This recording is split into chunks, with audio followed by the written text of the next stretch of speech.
ang buwan ng Marso ay Colon Cancer Awareness Month.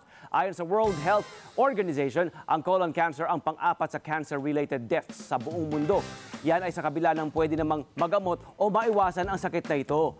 Bakit nga ba umaabot sa paglala ang sakit na ito? At ano nga ba ang sanhi ng colon cancer? Yan at marami pang katanungan ang sasagutin ng ating bisita ngayong umaga. Tawagin na natin at welcome sa NER 25 Studios si Dr. Daniel Leonardo, isang medical oncologist. Good morning, Doc! Good morning, po, Doc. Please sit down. Thank you. Yan. Oh, Doc, bati ka naman sa ating mga kababayan.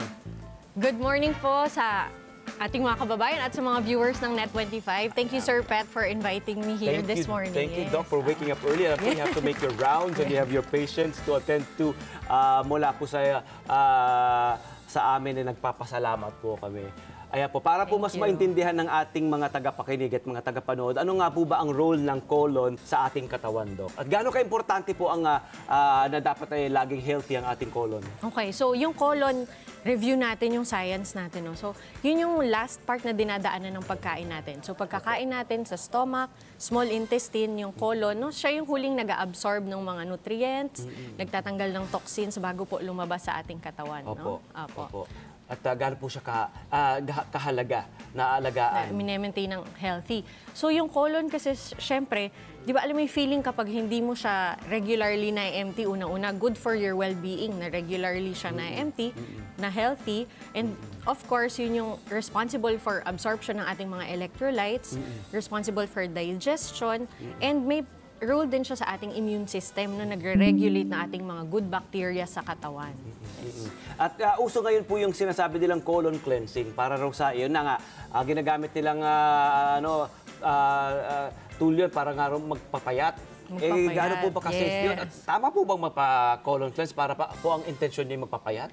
Actually, walang scientific data no, na ang colon cleansing, unang-una may role sa pagpapayat. Yung iba po ay ginagawa yun for detox daw. Actually, Sir Pet, ang talagang nagdi-detox ng ating katawan ay ating liver at hindi po ang ating colon. Kailangan alagaan din yung liver. Yes, importante din ang liver.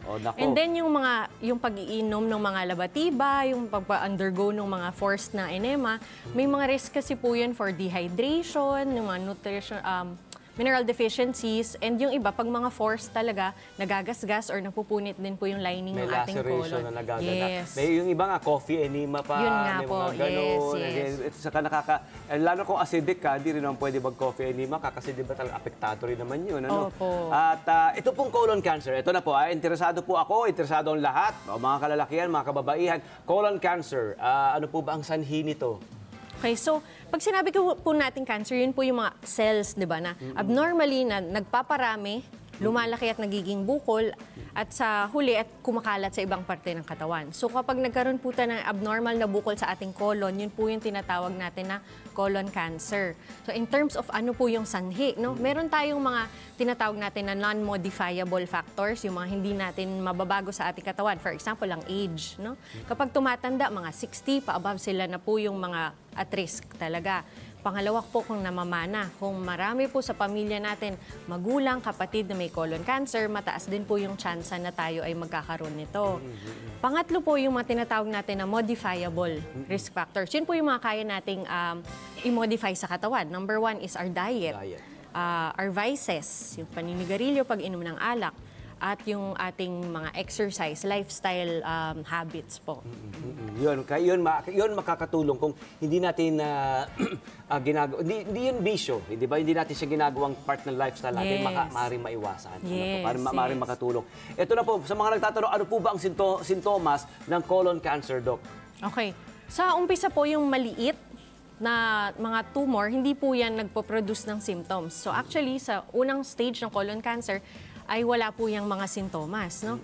Pero kapag nagiging mas malaki na po yung bukol, nagkakaroon na po ng pagbabago ng dumi, lumiliit. Yung sabi nila, Sir Pet, bakit po parang kasing nipis na ng lapis yung dumi ko? Yes. O bakit kasing liit na ng, yung parang dumi ng, pasintabi po ngayong umaga, no, yung dumi ng kambing, no, lumiliit. So yun yung mga signs na baka meron na pong bukol na nagbabara dun sa daanan ng ating dumi. Next is, bakit parang may dugo po dun sa ating dumi? No? So yun yung mga warning signs na baka kailangan na po natin ipacheck. Yung mga later stages po, yung iba pwede humanilaw, o lumalaki yung tiyan, no? Or nangangayayat kahit hindi naman ho nagpapapayat. So yun yung mga kailangan nating bantayan kung meron po tayong sintomas. Pero gaya po ng namin nasabi, kapag early parts ng colon cancer, minsan ay wala pong nararamdaman ng ating mga pasyente. Paano po nasusuri ang colon cancer? At saka paano po ba paano nila, like ako ilalagay ko din sarili ko dito sa usapan. Opo. Yearly po meron akong endoscopy, di ba? They check for polyps. As a matter of fact, they found polyps po doon. Tapos na-cauterize naman po nila, natanggal naman nila. Kaya lang po, ang screening po ba, gaano kadalas? Yes, actually, so hindi naman siya as tedious as yearly, Sir Pet, no?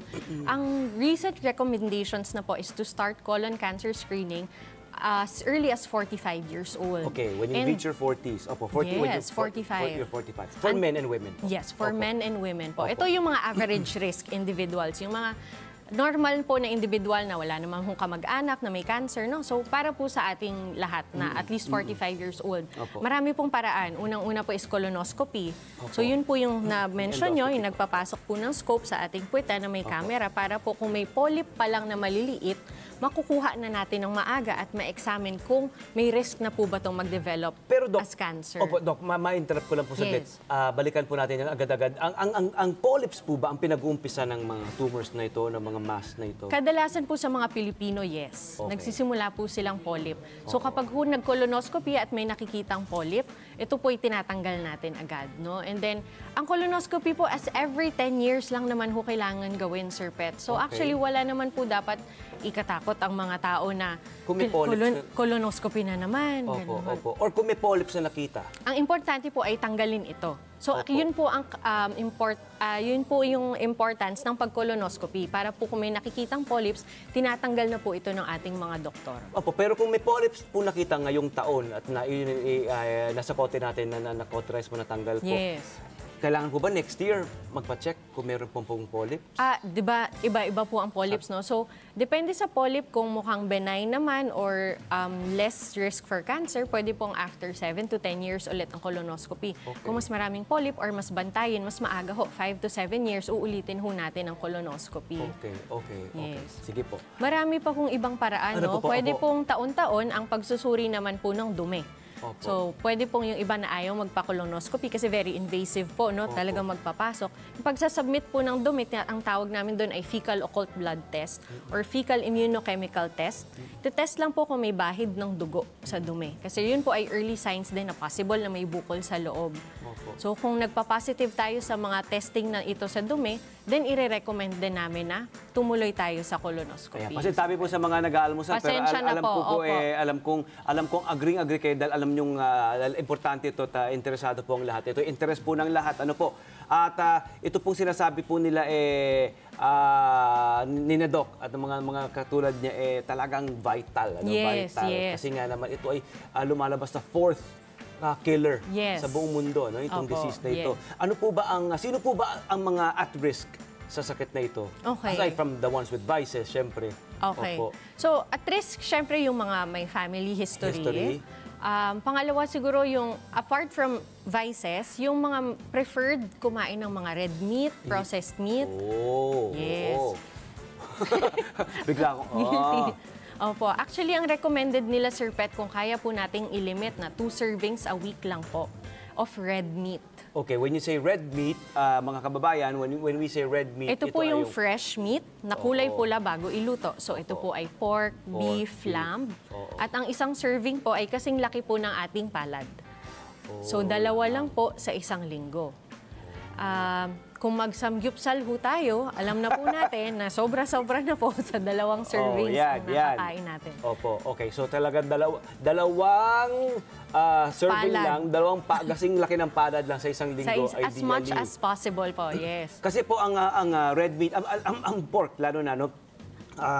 Particularly ang pork, di ba? Medyo carcinogenic, di ba? Sinasabi nila. Meron bang Yung pag-digest po or pag-breakdown kasi ng pork, yung chemicals na re-release niya sa ating colon, yun po yung medyo delikado. And then, pupunta pa ho tayo dun sa processed meat.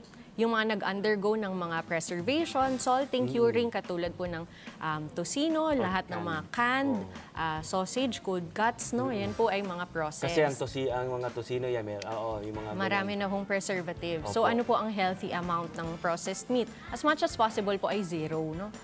So kung kaya nyo po, halimbawa, starting today, hanggang ilang araw ko po kaya na hindi kumain ng processed meat. Yun ay maganda pong way para maalagaan ang ating colon or ma-detoxify ang ating colon. Ang magandang balita, meron na rin namang mga like yung mga tocino products ngayon na they're very conscious na and hindi na nila ginagamit yung mga Preservatives na or mga nakikita. nitrite or Posible po. Meron naman mga homemade yung tayo lang po yung gumagawa. May mga ganun na, may mga ganun that's na. true. Saka may mga nabibili na rin sa grocery na very conscious na sila. Yes. Nice. Paano po ba maiwasan? Ito na. So, sinabagit natin, paano nga ba maiwasan ng colon cancer? Itong ating yung diet natin, yung mga Yes. bisyo. Ano pa po ba ang maaari nating halimbawa, yun, regular check-up. Yes, okay. Punto na po yan, regular check-up. Hindi kailangan taon-taon. Hindi kailangan taon-taon, Opo. yes. At- So, screening, number Opo, one. opo. And then, so kung may proven factors po na nag-i-increase ng risk, may mga proven factors din po na nagpapababa ng ating risk for colon cancer. Opo. Number one is really high-fiber diet. High fiber. And Pag sinabi natin high fiber, nuts, grains, whole legumes. grains, yes. Oo. Opo. Tsaka sa fruits and vegetables po. Yes, oo naman. So, yung sabi po ng pinggang Pinoy, na kalahati po dapat ng plato natin ay puro gulay, totoo po yun. Oo, mga nanay, tatay, Yes. mga anak, ha? Oo, Hindi po kailangan yun, kalahati tama. ay ulam. Opo, o yun na. Gulay. Ay, hindi po kalahati ay karne. Ang ibig Okay. sabihin. So, habang nag-usap kami ng Dok, tinatamaan ako ng paliit-liit, no? Paunti-unti. Yes. Opo, tama po yun. Meron po bang kayong mga karagdagang katanungan, mga kababayan? Ito po, meron po. May katanungan po ang ating kababayan. Pasok po. Matatanda lang ba nagkakaroon ng colon cancer? Ayan, matatanda lang daw po ba ang nagkakaroon ng colon cancer? Okay, false po yan, Sir Pet, no? Usually, commonly nasa 60 plus, pero meron po talaga mga mas bata, unfortunately. Lalo na po yung may mga hereditary or yung talagang namamana na sakit ng colon cancer. Yes, oo. So yan nasagot na sana ang iyong katanungan. Ito po, second question. May second question po tayo. Totoo po bang pag lagi nadudumi, healthy ang colon? Totoo po ba yun? Okay, so maraming sakit din na ang side effect ay nadudumi ka ng madalas, no? Katulad po ng infection, no? LBM, inflammatory bowel disease o mga thyroid problems or stress, no? Ang normal na pagdudumi, Sir Pet, pwede kong kasing dalas ng 3 times a day, pwede rin pong kasing dalang ng 3 times a week. So not necessarily na madalas kayong dumumi is healthy ang colon. Ayun, not necessarily. Opo. Not necessarily. Okay, ito po, pangatlong katanungan mula sa ating kababayan. Nakakahawa po ba ang colon cancer? Nakakahawa raw po ba ang colon cancer? Tanong ni Mami.